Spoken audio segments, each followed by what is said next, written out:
Rolling. And I'll ask the question again. What is your name? What do you do? And at which reserve? My name's Lisa Auermuller. I'm the Coastal Training Program Coordinator there. So in that role, I bring science-based information and tools to people who have the job to make important decisions in the coastal area. And I do that job at the Jacques Cousteau National Estuarine Research Reserve, which is in coastal New Jersey.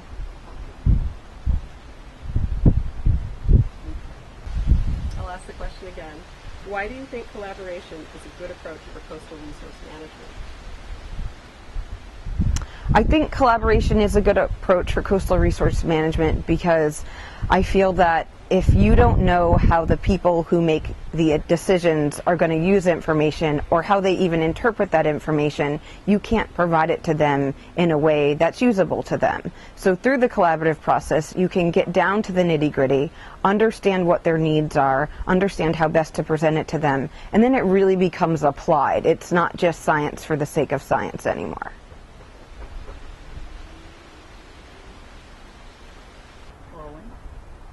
I'll ask it again. What has been your experience using collaborative approaches?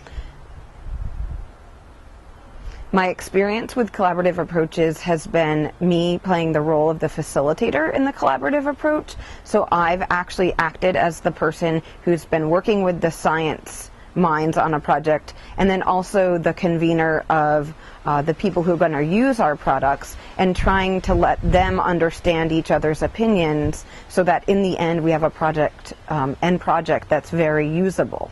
There's been a stormwater project that I've been involved as the facilitator between those two groups, and most recently we've been working on a climate change and a sea level rise project where I've acted in that role.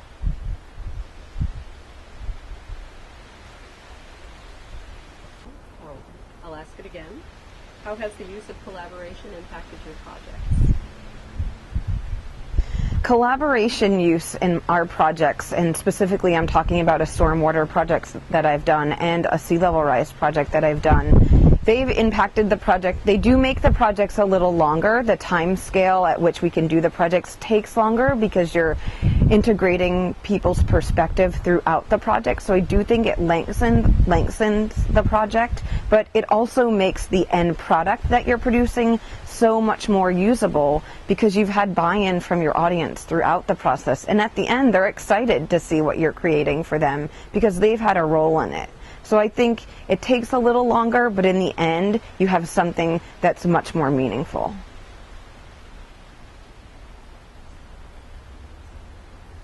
It's rolling. So now we're speaking to the specific benefits that stakeholders would see. So the stakeholders that are involved in the collaborative process, I really think they benefit from it as much as the scientists do and as much as we do who's creating the product.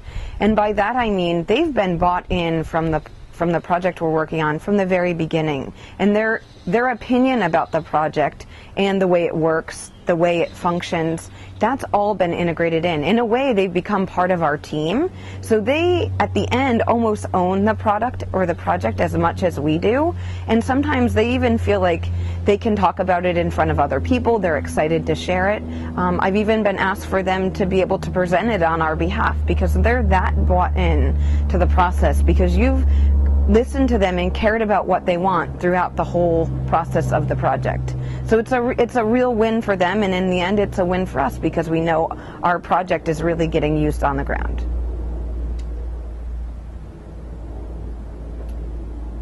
Rolling. Ask it again. What have you found challenging about the collaborative approach? I think the biggest challenge to the collaborative approach, and my answer might be twofold. One, as I mentioned, it takes time. It's not something that just happens overnight. The second part of that is that the scientists you work with, the people that are bringing the data to the table, this sometimes can be a new process for them. So understanding the length of time it takes, the importance of it, how it might change the scope of the project throughout the project, what we thought might be the way we're going to go in the beginning is going to be iterative throughout, and we may change it, and that's okay to do because it's going to get us to a better endpoint. I think those are the biggest challenges.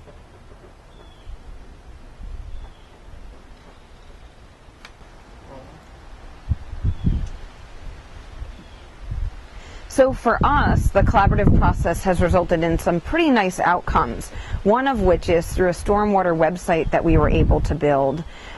Our users of that website actually were waiting for it to be finalized so that they could make some regional level decisions about mitigating stormwater basins in Ocean County, New Jersey. So we had people so excited through the process we used to build the website that they were just waiting for the website to be usable so that they could go on with their decision making. And to me, that's a real success.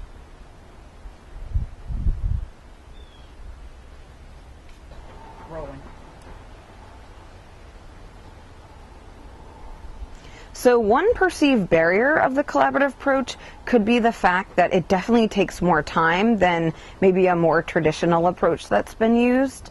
And I actually think that that could be a myth. I mean, it does take time, but I don't think it's a barrier.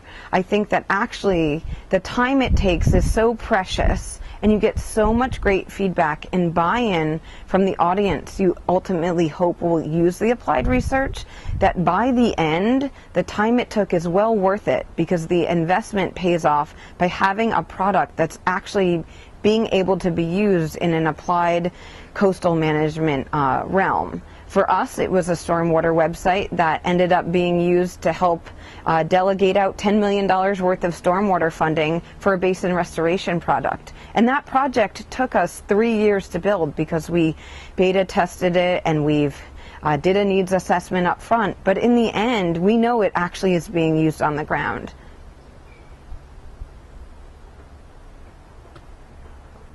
Rolling. And I'll ask the question again. What would you tell others who are skeptical or hesitant to embrace a collaborative approach in their work? If you're skeptical about the collaborative approach, I think that's natural. I think it's okay to feel skeptical going in. It's a newer process that people are finding success with. I would say you have to find the right partners to work with. Make sure you find someone that is willing to be flexible with their process. The science may be set in one direction at the beginning of the project, and by the end it's taken a new route. You think you might have something to develop and you think you have the greatest idea up front, but by the end that idea may have taken a complete 180. So don't be skeptical that things are going to change along the way. The change part can be scary, but the change part is what makes it so great, because it makes it usable and you'll get some tangible outcomes at the end of your project. So let go of that fear of the change and go with it, embrace it.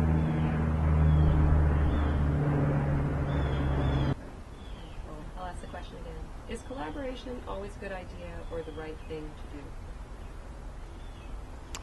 I don't always think collaboration is always the right thing to do. I don't think every project is going to benefit from collaboration. I think there are issues in our scientific world that just need science to answer them. Science for science sake, to get answers, to do monitoring, to get some baseline information. But when you're talking about science to answer management questions or to bring it down to applied level, I can absolutely see no reason why the collaborative approach shouldn't be taken. If you want your science to inform the way something is being done on the ground, but you don't get the people involved who are the people working on the problem on the ground, then I think you have a pretty big disconnect. And your science might be great, but it might not really be usable.